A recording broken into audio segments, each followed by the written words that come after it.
Estolian Way, two souls entwined, an eternal couple, by deity enshrined. Indelible link, one to the other, connected forever. Sarai once asked me a question that threw me. She asked why we were blessed to live under and within the cloak of protection provided by deity. My answer to her was inspired by the Spirit.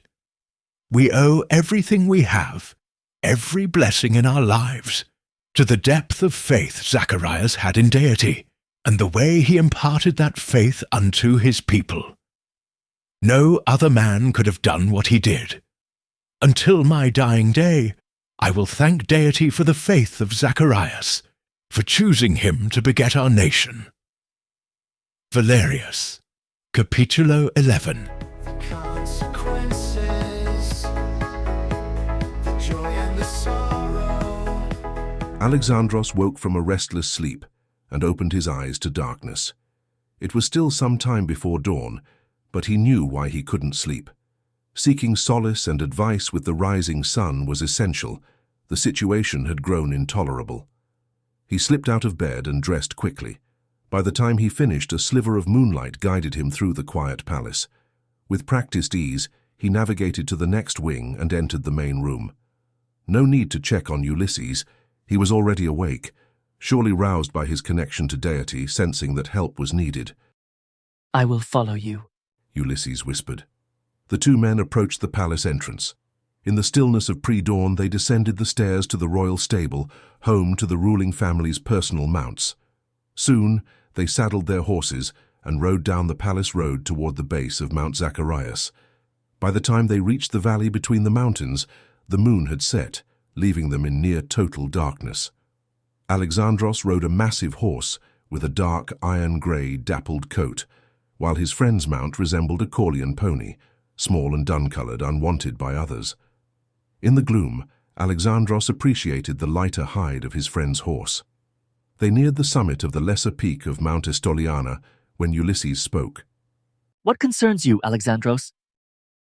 He didn't want to put his fears and concerns into words.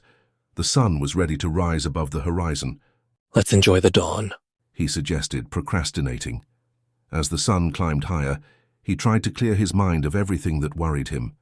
He concentrated on the magnificent sight of an Estolian dawn. The two friends sat astride their horses, watching the dawn side by side. Once the colors began to drain from the sky, Alexandros slid off his horse and waited for Ulysses to do the same. As he dismounted, they both heard what sounded like the snapping of a twig. What was that? Alexandros asked. Ulysses gripped his saddle tightly. His voice sounded peculiar when he said, That, my friend, was my ankle. I believe we should seek out Estrayon without delay. Alexandros helped Ulysses back into the saddle, relief washing over his friend's face as his foot slid into the stirrup. He let Ulysses set a cautious pace. Both men wore grim expressions. As they traveled to the palace, Alexandros considered the palace healer. Estrayon was the finest healer in Estolian history. After his acolyte year, he journeyed to Roma and Athens to study with esteemed physicians. Upon returning after 8 years, he was determined to serve within the palace. Deity rewarded his diligence and desire to serve by revealing the aura of Marta, one of the most pleasant souls in the palace. She thrived as a cook and later became the head chef in the palace kitchen, a perfect match for Estrayon. Half an hour later, beads of sweat glistened on Ulysses' forehead. Upon reaching the archway leading to the grand entrance of the palace, Ulysses steered his steed away from the entrance and onto a minor track. You should follow on foot, Ulysses said. Aware of the narrow footpath, Alexandros complied. He dismounted, swiftly tying his stallion to a mayberry tree.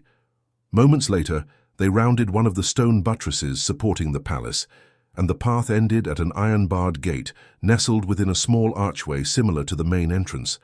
The gate was shut and latched. Alexandros slipped past Ulysses and opened the gate. He was able to remain astride, ducking to pass under the archway. Once through the gate, Alexandros remembered to secure it again, mindful of the voracious island goats and Marta's potential wrath if they decimated her garden. Both Estrayon and Marta were in the garden. A basket filled with root vegetables sat nearby, but the couple was engrossed in an intimate embrace, oblivious to the harvest. It was Marta who first noticed their arrival.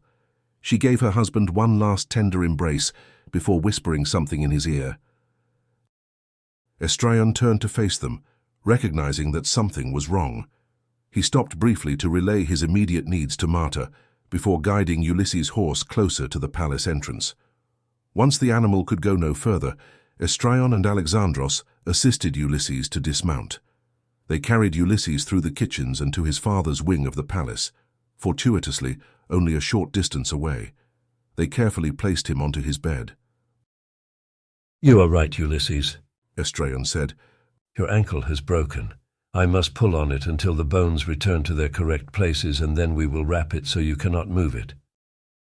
I bow to your expertise, Estrayon, and to the will of deity. Ulysses' voice was muted by the pain he was enduring.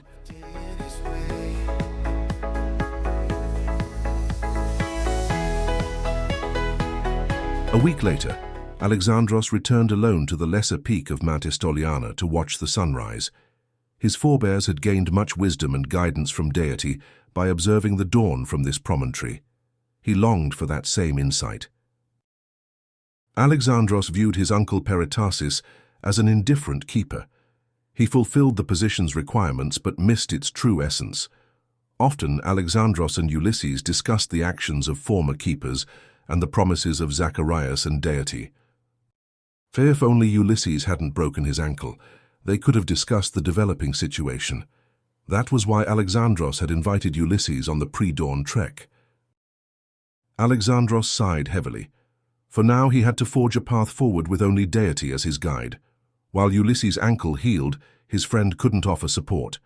Alexandros prayed for guidance, seeking clarity and wisdom in his dealings with Apollyon. Apollyon was Alexandros's elder brother and the heir apparent. In 3 months he would turn 30. Apollyon frequently sought out younger, innocent girls from Estolia, tempting them to surrender their purity and robbing them of the chance for a lasting, soul-rich relationship. Their father had intervened, but Alexandros feared his brother might still make poor choices. Patriciala was clearly meant to be queen. Alexandros had seen her as the queen of Estolia in more than one vision. However, lately, every time he experienced his vision, it was drenched in blood, the blood of an heir unwilling to keep the promise of Zacharias, an heir who did not believe in the promises of deity. If only he could turn to a more capable spiritual leader than Perytasis. Each time Alexandros contemplated Perytasis, he felt impotent, as if he faced an opponent at a duel but lacked a sword, outmatched by an adversary he didn't even know. The horse beneath him sighed heavily, and he closed his eyes, inhaling deeply, trying to control his fear and other emotions. He couldn't change the situation. He would reread the capitulos and ensayos and find his own way forward. There must be something hidden within the words of Amador or Valerius or Zacharias that indicated the correct way to handle an heir who didn't believe in the teachings of Zacharias. As the last resort, he must be willing to find that path, and then, once it was clear, he would need to follow it no matter which direction it led, even if it was beyond his normal abilities. He couldn't let Estolia fall. If his brother wouldn't do what was right, he, Alexandros Martavius, a descendant of Zacharian, would.